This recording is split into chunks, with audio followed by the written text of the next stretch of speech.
Hello, this is Abhishek. I will be analyzing some basic chess games, and if it is possible, you can try and guess the strength of the players. This game starts with knight to f3, d5, g3, g6, bishop g2, knight f6, castles, bishop g7, d4. So this is a symmetrical opening, and if black continues with castling, then it would have been symmetrical. Other alternative would be c6, but black here goes bishop to g4, which is slightly a mistake because white can play knight e5, thus gaining some initiative. Black is forced to play f5, bishop f5, then c4. So c4 allows the queen to come to b3, where it can harass the b6, b7 pawn and also d5. And knight on e5 is obviously better than on f3. So after c4, black plays c6, and after the exchange, white as planned will place queen to b3. Now here, black should just give up a pawn. Maybe he can play queen to b6 like this, or knight c6, something like this, because he has to develop his pieces. So he ends up playing knight to c6. Here white has three options. He can play e3 and then slowly go about developing. Black can play castles. He can then take knight e5, he takes, and knight e4. So this is just a sample line. Black has some pressure on e5 pawn, and I think black is okay here. You can see it on the engine. Yeah, he's okay. So other option is to play bishop e3 instead of e3, but here I think it is hard to come up with a plan. It all looks so static. The bishop looks static, so understandably white played queen b7. This may be slightly risky because he's moving the queen the third time. So black just goes ahead and takes on d4. So white's idea was to force this line. Knight c6, knight takes c6, queen takes c6, check.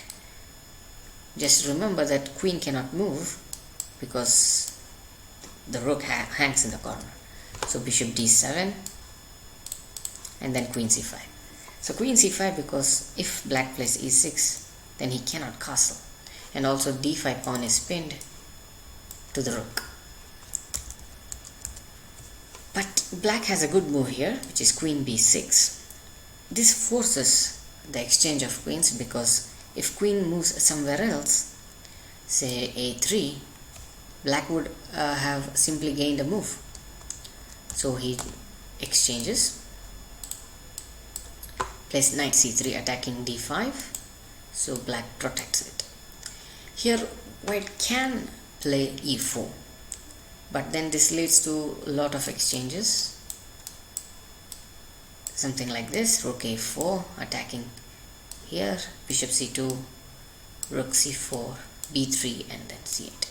Obviously you can see that black is okay here, perhaps even slightly better, I don't know. So instead of that, white played bishop e3. Now this attacks the pawn on b6. Black ignores it and goes castling, because if white plays b6, then rook f b8, bishop d4, and then rook b2. So black is okay. So instead of that, white plays a4. Maybe this is a slightly mistake, because a4 is weaker, more susceptible to captures on a4, because now it is attacked by bishop 2. On a2, it was just attacked by the rook. Now on a4, it is attacked by the bishop as well as the rook, so the knight is pinned, or you can say it has to stay on c3. After a4, white can improve, black can improve the position with, say, something like bishop c6 or rook c8 or rook b8. So black plays here rook b8.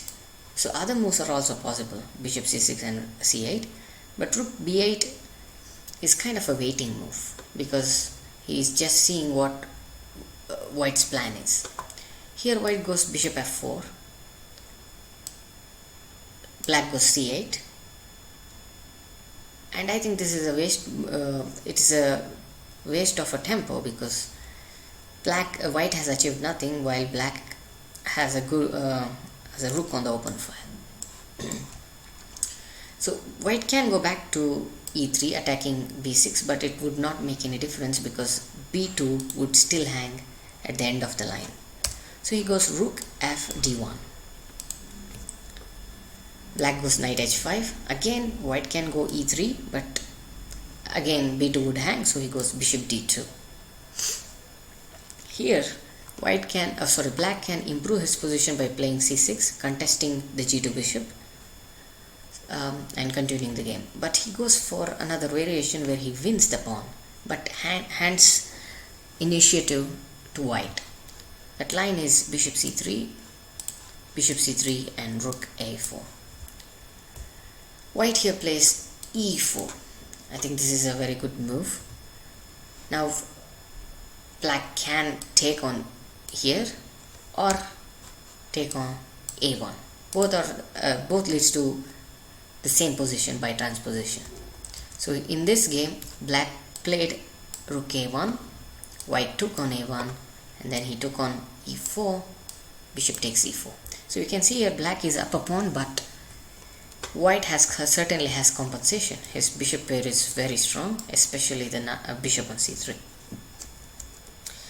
Black maneuvers his knight perhaps to d6 or f6. It was not doing much on h5, but white has strong attack here. Rook a7. Black could have played bishop to b5, but that would stop any prospects for the b6 pawn. So he plays bishop to e8. Now here white should have played rook b7 attacking the b6 pawn. Black would have replied with b5, and the game might have continued with, say, g4, restricting the knight, h5, h3, and then maybe king g2. It's black's move. So take here, and then bishop c6, some line like this where white ends up, before taking he should check, push the king to the side and then take. So here white would win back his pawn, and he would have some chances of winning because this knight is not very well placed and he has an outside passed pawn. So this is the way to go for white. So you can see the engine evaluation here if you want.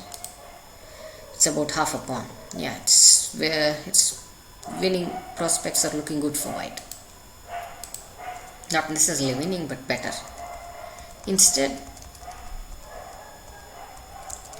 white goes bishop b7 instead of rook b7.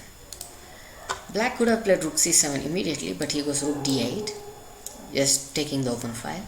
Again, here white should play g4, restricting white's knight. But he goes bishop f6, attacking the rook. Now he goes rook d7, pinning the white rook. Now again white should go g4, restricting the knight, and he can barely draw. As you can see here, his drawish position is drawish. But he makes a blunder here, which is king g2. You can see here it's a big blunder because black can play now rook b7 and bishop c6. So black ends up winning a piece. So after king g2 and rook b7, white resigned. So this was a blitz game, And if you want to take a shot at guessing the ratings or the strength of the players, please comment below. Thank you.